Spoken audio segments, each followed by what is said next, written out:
तटे पूर्वम भूतपत मनोत्तमम यत्र वर्णा स्वधर्मेणे सत्य कर्म परत परः। तुंगभद्रा नदी के किनारे एक गांव था, गांव का नाम था उत्तम नगर। और उत्तम नगर में एक वैष्णव महात्मा रहते थे, एक वैष्णव महात्मा रहते थे जिनका नाम था आत्मदेव। पंडित आत्मदेव परम वैष्णव थे, भगवान के बड़े भक्त थे। और पंडित आत्मदेव परम संतोषी ब्राह्मण थे,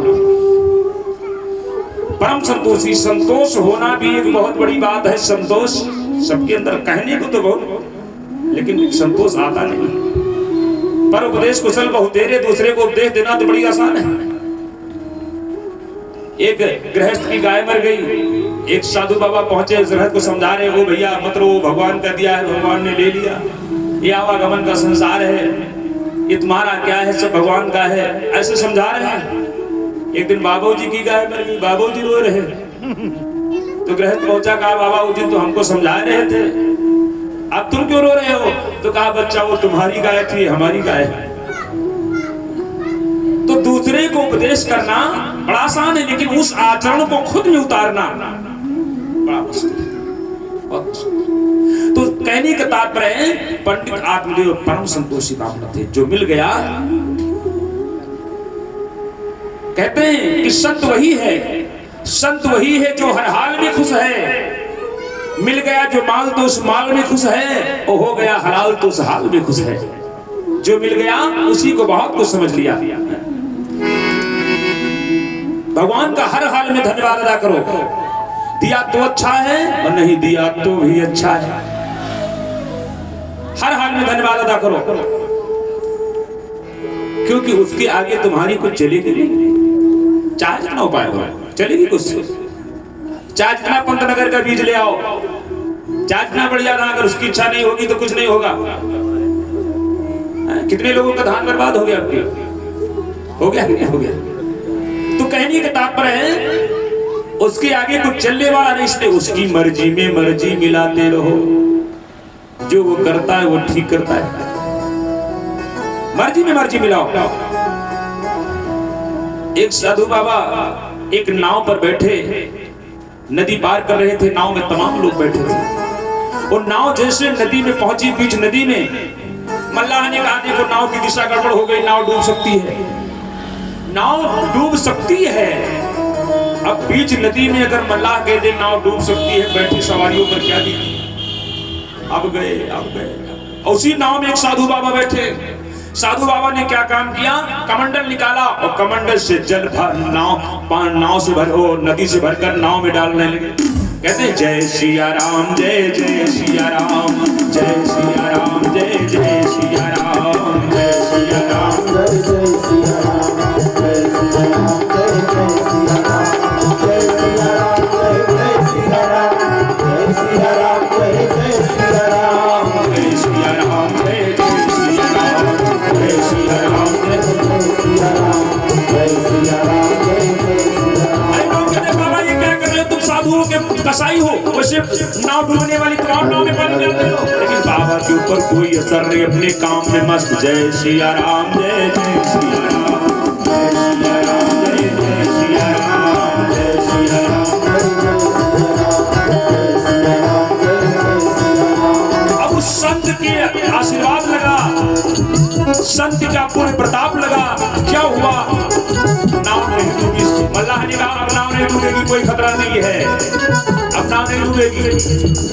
अब बाबा जी जो नाव में पानी भरा था कमंडल से, उसको उलझने लगे। जय सिया राम, जय जय सिया राम, जय सिया राम, जय जय सिया राम, जय सिया राम, जय जय सिया राम, जय सिया राम, जय जय सिया राम, जय सिया राम, जय जय सिया राम, जय जय सिया राम, जय सिया राम, जय जय सिया राम।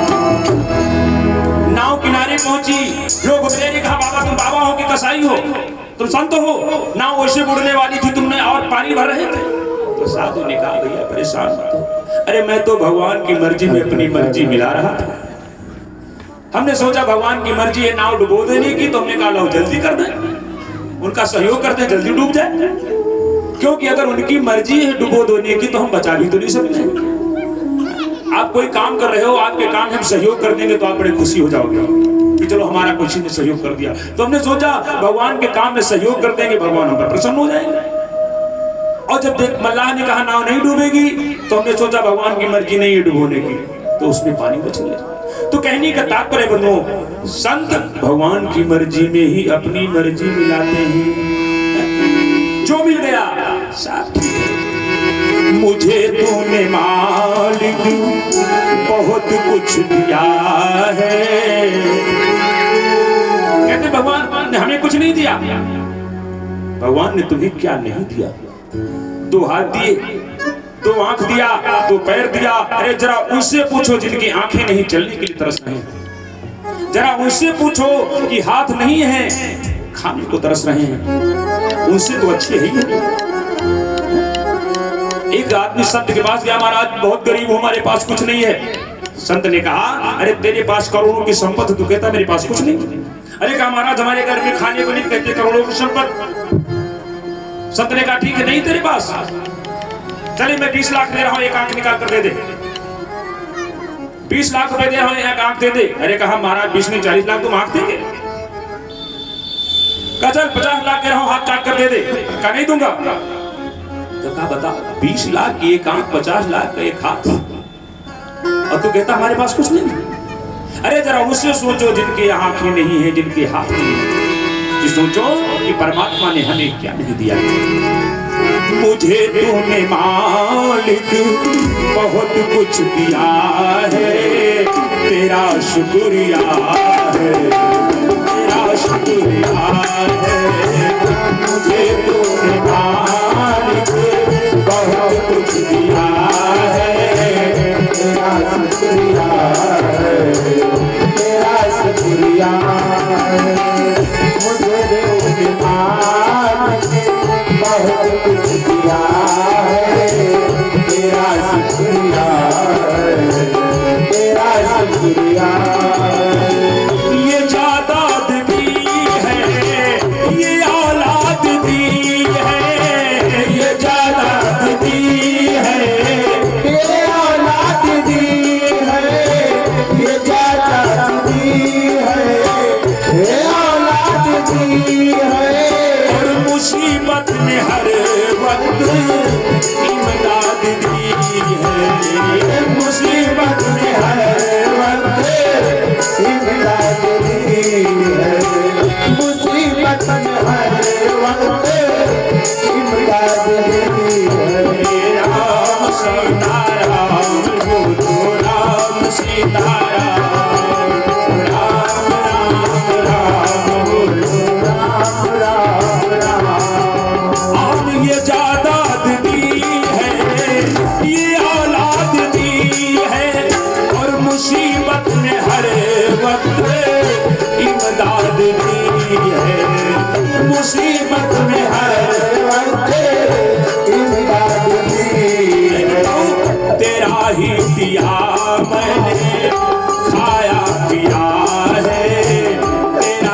में भोजा है तो हमारे भोजन का जिम्मा भी उसने दे रखा है।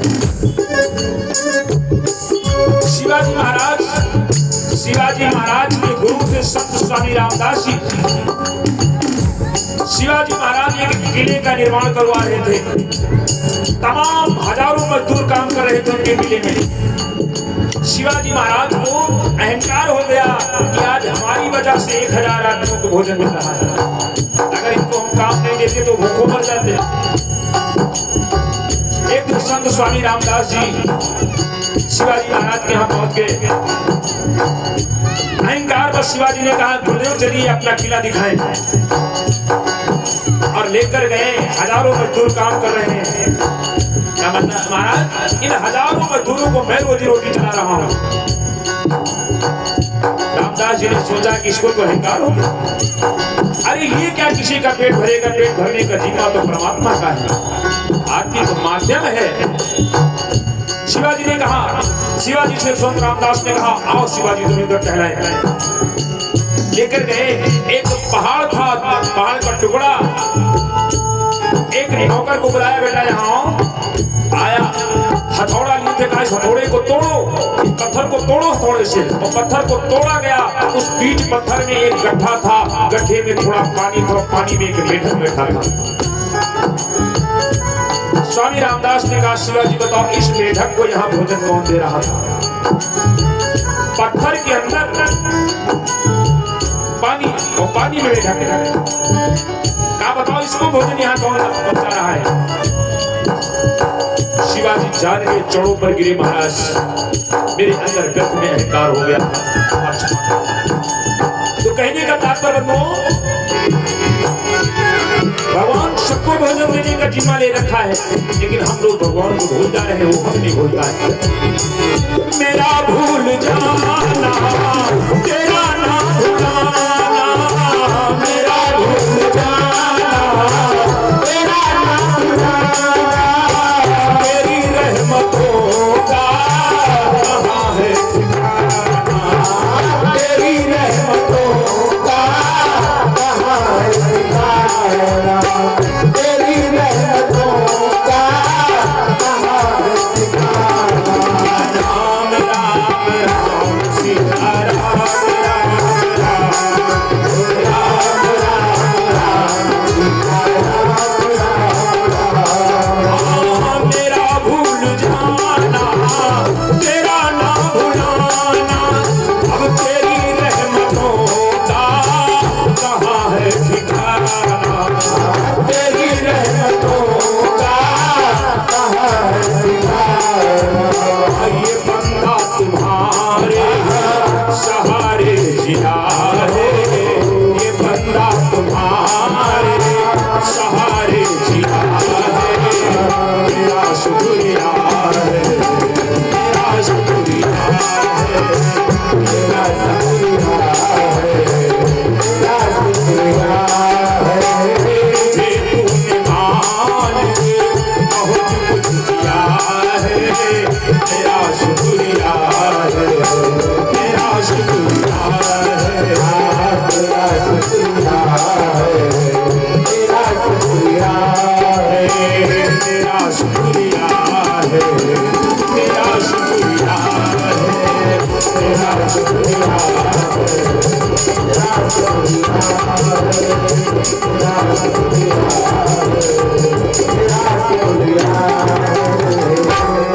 कहने का भाव है भगवान ने जो दिया है उसका धन्यवाद अदा करो। बहुत कुछ दिया, बहुत कुछ दिया, कुछ कम नहीं। और ऐसे ही संतों में थे पंडित आत्मजी महाराज। कुछ श्रद्धालुओं के श्रद्धा सुमन प्राप्त हुए हैं। भैया बलराम यादव महमूदाबाद भैया की ओर से 1001 रुपए। 101 कैसे लिखा जाता है?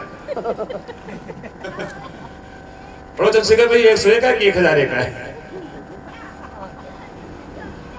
और भैया राधे मौर्या महमूदाबाद, इनकी ओर से भी 101 रुपए हैं।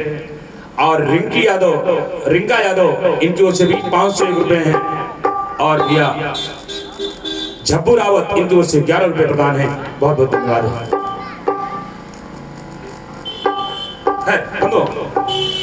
तो विषय चल रहा था। पंडित आत्मदेव बहुत वैष्णव थे, परम संतोषी ब्राह्मण थे, लेकिन एक उनको दुख था, और दुख ये था कि उनको भगवान ने कोई संतान नहीं दिया था। एक गाय पाल रखा था, वो गाय भी कभी बच्चा नहीं देती थी, वो भी बांझ थी। एक आम का पेड़ लगा रखा था, उसमें भी कभी फल नहीं आता था। ये दुर्भाग्य उनका। पंडित आत्मदेव जिधर निकल जाएं, अरे वो नासी आ गया, उसको मुंह मत देखना, दिन में पानी नहीं मिलेगा। पंडित आत्मदेव को बहुत ग्लानि होती थी। इस ग्लानि से पंडित आत्मदेव टूट गए और सोचा ऐसी जिंदगी जीने से मर जाना अच्छा है, जो समाज में तिरस्कार हो रहा है। पंडित आत्मदेव गए जंगल को और एक तालाब के निकट बैठ करके रोने लगे। एक तालाब के निकट बैठ करके रोने लगे। तभी एक सन्यासी का आगमन हो गया। भागवत में ऐसे अनेक प्रसंग आपको मिलेंगे। अगर आप किसी दुख में दुखी बैठे हो और किसी संत का दर्शन हो गया, तो ये समझ लो 100 नहीं 101% आपका दुख दूर हो गया। लेकिन संत होना चाहिए। ये आजकल तो ये मांगने खाने वाले बहुत संत गए हैं, पीला पीला पहन करके ओ ले लेते हैं, चावल पीले रंग में रंगवा लिए, द्वार पर पहुंचे, 4 दाना चावल दे, कहाँ वैष्णो देवी भंडारा है, निमंत्रण आपका। भंडारा कहाँ? वैष्णो देवी में।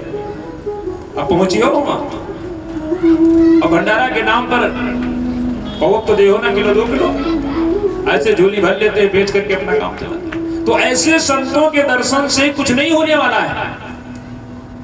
जो भगवान का भक्त हो, सच्चा संत हो, ऐसे संतों का अगर आपको दुख में दर्शन हो जाए, आपका दुख दूर हो जाएगा। अनेकों उदाहरण भागवत में से आएंगे। खैर, पंडित आत्मदेव जी बैठे रो रहे हैं, तभी एक सन्यासी महात्मा का आगमन हो गया, और सन्यासी ने देखा कि कोई दुखी रो रहा है, और संत का कर्तव्य होता है दुखियों के दुख को दूर करना।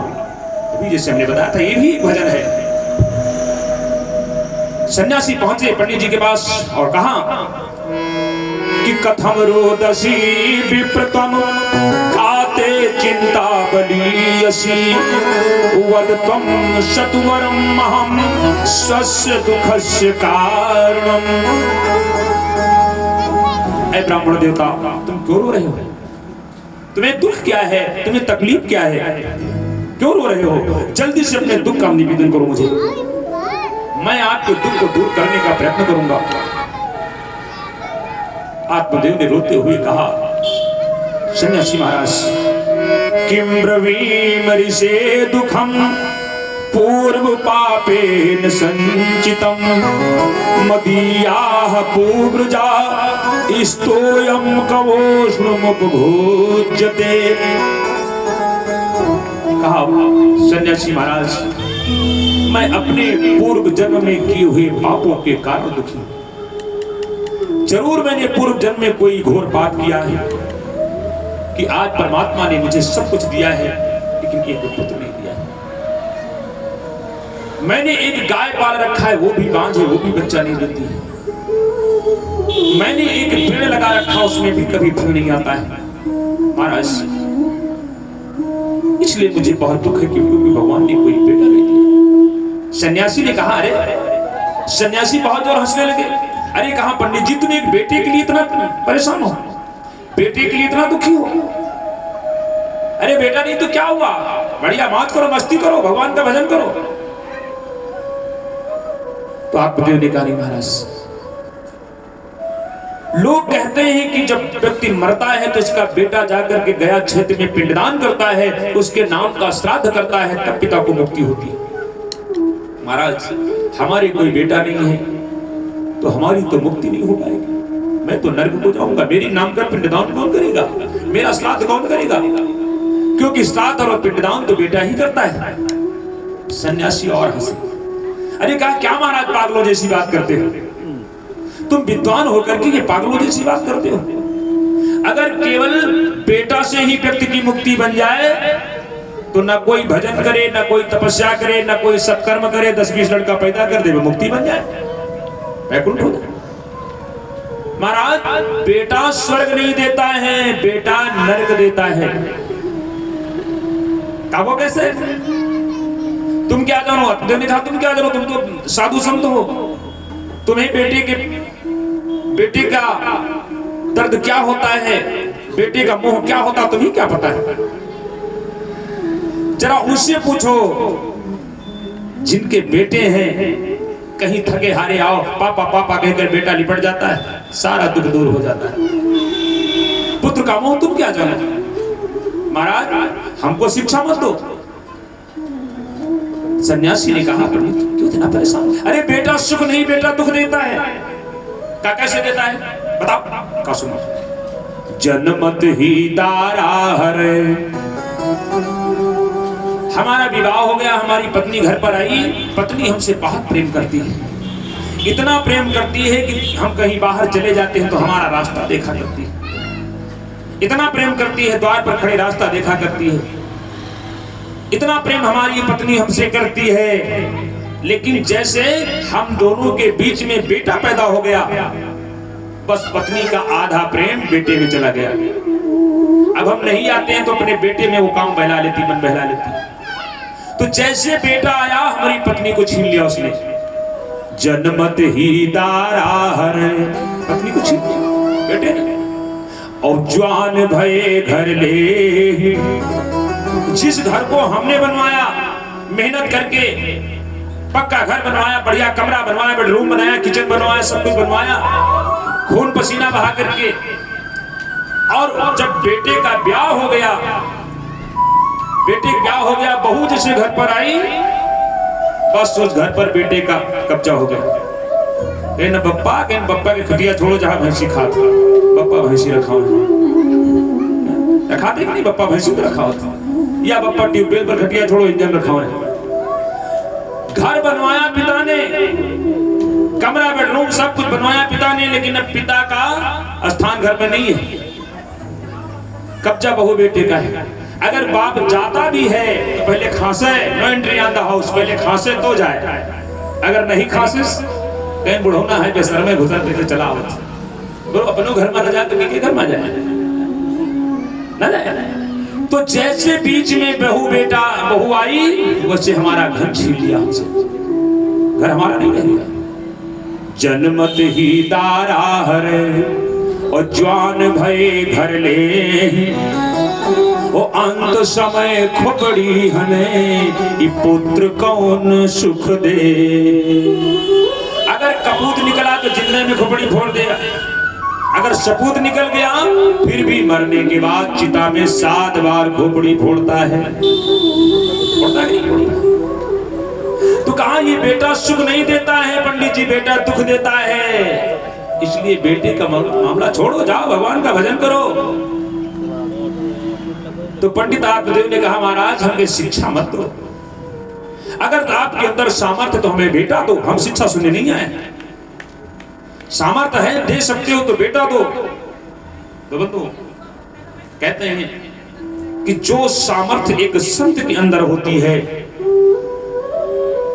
शायद होती वो भगवान की कृपा से है, लेकिन जो काम एक संत कर देता है वो भगवान भी नहीं करते हैं। जो काम एक संत कर सकता है वो भगवान नहीं करते हैं, क्योंकि भगवान ने कहा है मोसे अधिक संत कर लेखा। संत हमसे ज्यादा प्रतापी हैं, अपने से ज्यादा संत को बताया। तो जो काम भगवान नहीं कर सकते वो संत कर देते हैं। अनेक उदाहरण। एक संत हुए थे जिनका नाम था मच्छंदरनाथ। कहते हैं कि जब भगवान शंकर माता पार्वती को अमर कथा सुना रहे थे गंगा के किनारे, तो एक तो सर्वविदित है, सब लोग जानते हो, तोते का बच्चा अंडा जो था उसने सुन लिया था, सुकते हो गया। एक कहते गुफा में कबूतर था, अमर कबूतर, लेकिन बताया गया है कि वहां पर एक मछली थी, उस मछली ने भी उस कथा को सुना और कथा के प्रभाव से मछली गर्भवती हो गई और उसके पेट से एक बालक का जन्म हुआ जो मनुष्य जैसा था। मनुष्य जैसा होने के कारण उस बालक का नाम पड़ा मच्छंदरनाथ। मच्छंदरनाथ बहुत महान संत हुए मच्छिंद्रनाथ। एक दिन मच्छिंद्रनाथ भ्रमण कर रहे थे, एक गांव में पहुंचे, एक नारी रोने लगी, महाराज हमारी ऊपर कृपा कर दो। मच्छिंद्रनाथ ने कहा क्या दुख है? कहा महाराज हमारे कोई संतान नहीं, कोई बेटा नहीं, महाराज कृपा कर दो। और संतों के अंदर दया होती है, संत परमार्थी होते हैं। मच्छिंद्रनाथ ने झोली से निकाला भभूत और कहा ले देवी, इस भभूत को ग्रहण कर लेना, तेरी गोद हरी हो जाएगी, तेरे बेटा हो जाएगा। और वो भभूत को लेकर के देवी चली जा रही। रास्ते में कोई मिल गई उल्टा नारी, होती कुछ गांव में कुछ होती है उल्टी उल्टा नारी, मिल गई। अरे कहा ये क्या है? उसने पूछा ये क्या है? कहा एक संत का प्रसाद है, संत ने कहा इसको खाने से पुत्र पैदा हो जाएगा। अरे कहा ये राखी पाती से लड़का के पैदा होते हैं, ये सब साधु ठग हैं, चोर हैं, इनसे कहने में मत आ। अरे राखी से पैदा हो जाए तो दुनिया राखी खान फान के पहले लड़का पैदा कर ले, कुछ नहीं होगा, ये सब ठग रहे हैं। और एक गोबर का ढेर था, कफे किसको इसमें, और उसने राखी गोबर के ढेर पर। मच्छिंद्रनाथ जी चले गए, उस गोबर के ढेर पर गोबर पड़ता गया। 5 साल बीत गए। 5 साल बाद एक दिन मच्छिंद्रनाथ फिर आए। एक दिन मच्छिंद्रनाथ फिर आए और देवी से कहा, देवी कहाँ है मेरा बेटा? कहा कौन बाबा? अरे कहा जो मैंने तुझे भभूति दिया था। अरे कहा बाबा उसको तो हमने फेंक दिया था। कहाँ फेंका था, चल बता। तो वही जो गोबर का ढेर था वहीं पर पहुंचाया। कहा महाराज इसी में हमने फेंक दिया था, आज के 5 साल। मच्छिंद्र ने आवाज लगाई, बेटा बाहर निकल।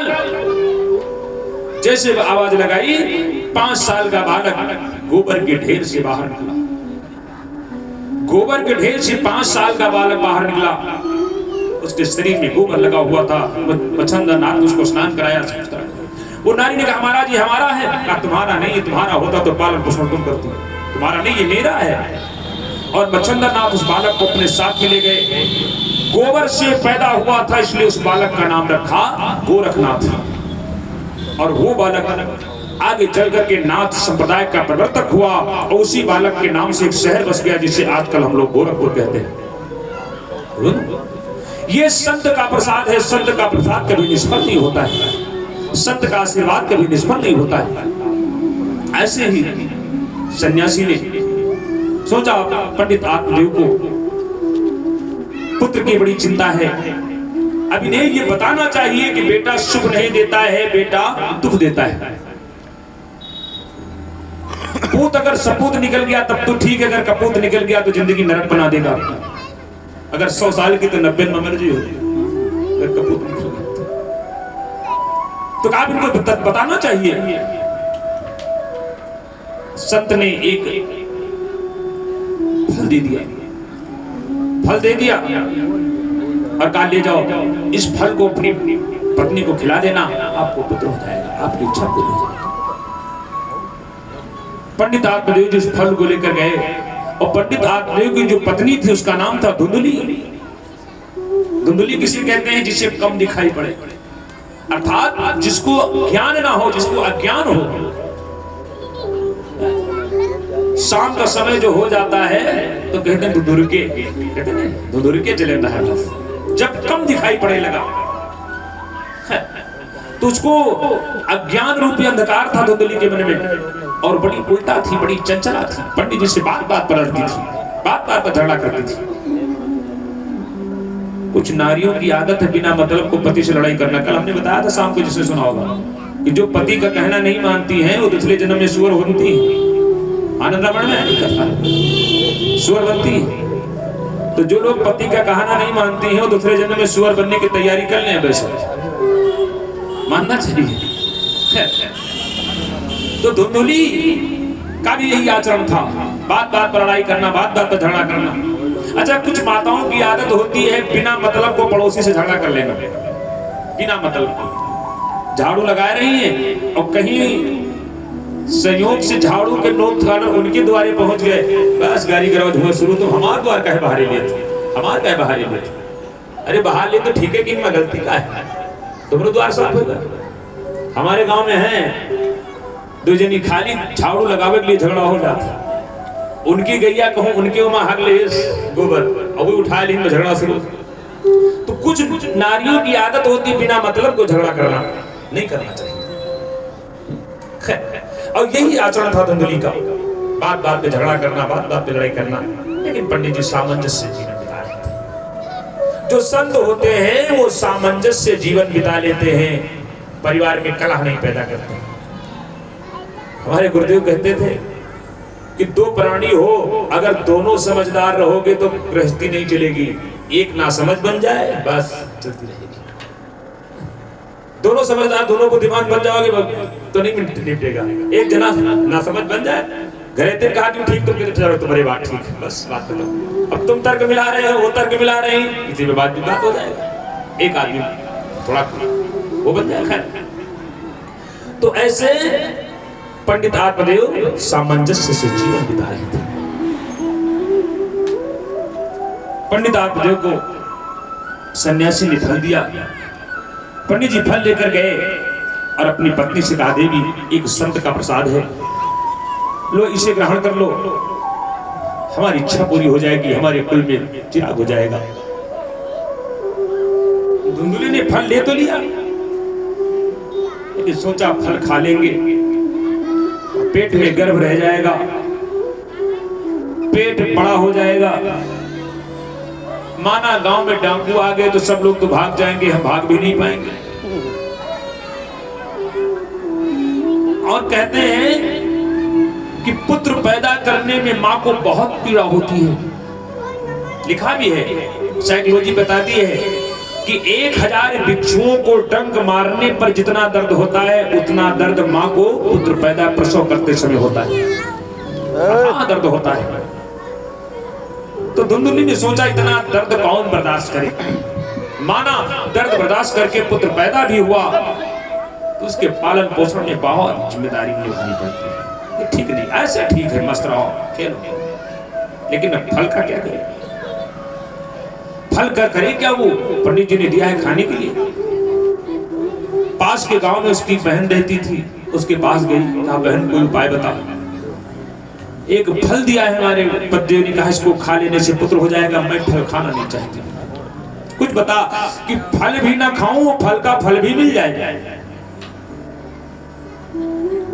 तो उसकी बहन ने कहा काम करो, हमारे पेट में 1 महीने का गर्भ है, अब तुम जाओ ये फल किसी तरह से कहीं दे दो और झूठे पंडित जी से कहना कि हमने फल खा लिया, और महीने भर के बाद पेट में कपड़ा वपड़ा अंदर भर लिया करना। पंडित जी से बताना, ये दिखावा करना कि हमारे पेट में गर्भ रह गया, और जब समय आएगा जैसे हमारे पुत्र पैदा होगा वो चुपके से बिना किसी के बताए वो पुत्र हम तुमको दे देंगे, तुमको पीड़ा भी नहीं उठानी पड़ेगी और बेटा भी हो जाएगा तुम्हारे। धुंधली ने कहा ये बात तो ठीक है, ठीक है। और धुंधली गई, उस फल को जो गाय थी गाय को खिला दिया। अपना धीरे धीरे पंडित जी से कहा खा लिया है। महीने 2 महीने बीते, पेट में कपड़ा वपड़ा भरने लगी वस्त्र के ऊपर। पंडित जी बड़े खुश हुए, वारे परमात्मा आपने मेरी सुन लिया, बहुत पसंद। धीरे धीरे समय बीता, उसकी बहन को एक बेटा हुआ। वो बहन रात में उस बेटे को लेकर के धुंधली को दे गई। सवेरा हुआ, धुंधली ने कहा पुत्र पैदा हुआ। पंडित जी बहुत प्रसन्न हुए, भगवान को बहुत बहुत धन्यवाद दिया, बहुत प्रसन्न हुए। लेकिन अब उसको पुत्र ने जन्म लिया नहीं था तो स्तनों में दूध नहीं उतर रहा था। दूध स्तनों में उसी मां की उतरेगा जिसने प्रसव किया हो, जिसने पुत्र पैदा किया हो। अब दूध किसका पिलाएगा? अब पंडित जी बेचारे बहुत परेशान, दूध किसका पिया? तो उसने उपाय बताया, कहा पंडित जी पास के गांव में हमारी बहन रहती है और उसको बेटा पैदा हुआ था, पैदा होते ही मर गया। हमारे यहाँ समाज में जिसका पैदा होते ही बेटा मर जाता तो लोग कहते फलाने भैया लड़का पैदा बहुत जात रहा। तो कहा उनको लड़का पैदा होते ही मर गया है, उसको बुला लो, वो यहाँ पर दूध पिला देगी हमारे बेटे को। पंडित जी ने कहा ये तो ठीक है। उसको बुलाया गया और वो आई, बढ़िया अच्छी अच्छी चीज खाए, और बालक को दूध पिलाए, बालक पोषण करे। क्या कहें?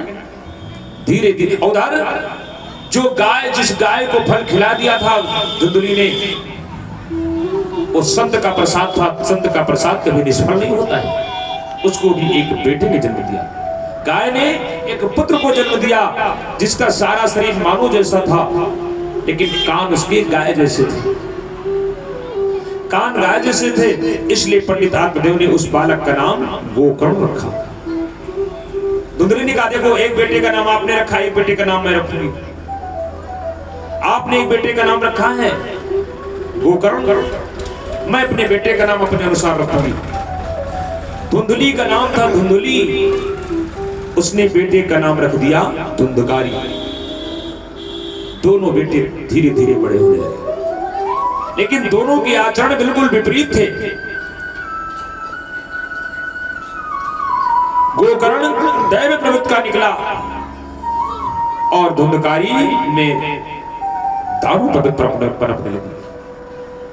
लिखने पढ़ने में मन नहीं लगता, गलत बच्चों की संगत में लग गया, इधर उधर गलत रास्ते पर चलने लगा। जाए तो घर से विद्यालय, लेकिन रास्ते में कुछ और ही करे। और वो उधर गोकर्ण जी खूब विद्याधन किया। गोकर्ण जी ने महान विद्वान हो गए गोकर्ण जी। और ये धीरे धीरे सयाना हुआ, जुआ खेलने लगा, शराब पीने लगा। सारे अवगुण धुंधकारी के अंदर आ गए, सारे अवगुण आ गए। इसको देखा पंडित आत्मदेव को बहुत दुख हुआ। आज पंडित आत्मदेव को सन्यासी महात्मा की बात याद आ गई। सन्यासी ने कहा था, बेटा सुख नहीं, बेटा दुख देता है। आज उस संत की बात याद आ गई कि वास्तव में बेटा दुख देता है। पंडित आत्मदेव ने बहुत समझाया, लेकिन मूर्खोपदेश देने से कोई मतलब नहीं, कोई फायदा नहीं। 5-5 वैश्याओं में फंस गया वो, 5-5 वैश्याओं का संग करने लगा। एक दिन पंडित आत्मदेव अपने बेटे गोकर्ण से कहते हैं, बेटा अब तुम मेरा मार्गदर्शन करो, मैं क्या करूं? धुंधकारी के प्रति मेरा पुत्र मोह है, पुत्र मोह के कारण मैं छोड़ भी नहीं सकता हूं। और धुंधकारी ने इस घर को नर्क बना दिया है, इस घर को नर्क बना दिया है, इस घर में रहना भी मेरा दुश्वार है।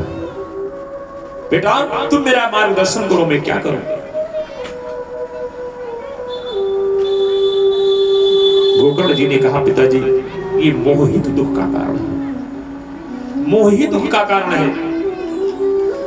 व्यक्ति को मोह के ही से ही दुख होता है। एक आध्यात्मिक दृष्टांत सुनाया गोकर्ण जी ने कहा, पिताजी एक बार एक बनिया व्यापार करने के लिए निकला। रात के 12 बजे रात में व्यापार करने के लिए निकला, और जैसे व्यापार करने के लिए निकला 4 चोर उसके पीछे लग गए। चोरों के डर से वो बनिया भागा, और भागते भागते बनिया एक कुएं में गिर गया। कुआं सूखा था और कुएं के किनारे एक बरगद का पेड़ लगा था, और बरगद की जड़ें कुएं पर फैली हुई थी। तो बनिया जब गिरा तो बनिया के पांव बरगद की जड़ में फंस गए, शरीर उल्टा हो गया, सर नीचे और पांव ऊपर फंसे हुए हैं। बनिया उल्टा टंगा हुआ है। बनिया ने नीचे देखा तो एक 5 फड़ वाला सांप फड़फड़ा रहा है कि जैसे गिरोगे वैसे खा लेंगे। ऊपर देखा तो जिस बरगद की जड़ में उसके पांव फंसे हैं, उस बरगद की जड़ को 2 चूहे, एक काले रंग का एक सफेद रंग का, बारी बारी से काट रहे हैं। बनिया सोचता है कि एक न एक दिन ये दोनों चूहे जड़ को काट देंगे, जरूर काट देंगे, और जब काट देंगे तो मैं इस कुएं में गिर जाऊंगा, और गिर जाऊंगा तो 5 फड़ वाला ये सर्प हमें खा लेगा। इतना कष्ट है। लेकिन फिर ऊपर देखा तो बरगद की डाल में एक मधुमक्खी का छाता लगा हुआ है। उस छाते में से रह रह कर शहद की बूंद गिरती है, तो बनिया के मुंह में पहुंच जाती है। बनिया शहद की बूंद का स्वाद लेता है। वाह भगवान क्या आनंद है, बस ऐसे ही गुजारा करते रहो, ऐसे गुजारा करते रहो। दुख कितना और सुख कितना, ऐसे ही गुजारा करते रहो भगवान। तो गोकर्ण जी ने कहा, पिताजी ये बनिया कौन है? ये बनिया कोई बनिया नहीं है, ये बनिया ये जीवात्मा है। ये जीवात्मा इस मृत लोक में जैसे आई वैसे चार चोर पीछे लग गए, काम क्रोध लोभ मोह, ये चार चोरों ने घेर लिया। अब वो बरगद की जड़ कौन है? वो बरगद की जड़ है हमारी उम्र। हम 80 साल है 90 साल उम्र में बंध गए, इतने दिन हमको जीना है। लेकिन उस बरगद की जड़ को जो दो चूहे काट रहे हैं, एक काले रंग का एक सफेद रंग का, ये कौन है? एक काले रंग की रात, सफेद रंग का दिन। हमारी उम्र 80 साल की है, एक रात बीत गई, एक रात हमारी उम्र से कम हो गई। एक दिन बीता, एक दिन कम हो गया। हम सब जानते हैं कि एक ना एक दिन हमारी उम्र पूरी हो जाएगी तो हम मर जाएंगे। सबको मरना है, हमें भी मरना, आपको सबको मरना है और मरेंगे। यानी ये जब जिस दिन ये चूहे जड़ को काट देंगे तो 5 फड़ वाला सर्प ये हमें खा लेगा। वो सर्प है काल, हमारी मौत। सब जानते हैं कि जिस दिन उम्र खत्म हो जाएगी हम सब लोग मौत के मुंह में चले जाएंगे। लेकिन वो शहद का बूंद क्या है? वो शहद है मोह और माया। हमारे लड़के हैं, हमारे 10 बीघा जमीन है, हमारे बोलेरो कार है, हमारे ये है, हमारे बस सारे दुख उसी में भूल जाते हैं। मोह में माया में व्यक्ति फंसा रहता है। गोकर्ण जी ने कहा पिताजी यही मोह दुख का कारण बनती है, यही माया दुख का कारण बनती है। इसलिए पिताजी मेरा तो मानना है कि आप मोह माया को त्यागो और जाकर के भगवान का भजन करो, इसी में आनंद है। गोकर्ण जी की शिक्षा का असर हुआ और आत्मदेव पंडित चले गए जंगल को और भगवान की मानसिक भक्ति करने लगे, छोड़ दिया घर वाला। गोकर्ण जी भी उसके आचरणों को देख करके गोकर्ण जी भी चले गए। गोकर्ण जी तीर्थ यात्रा को चले गए।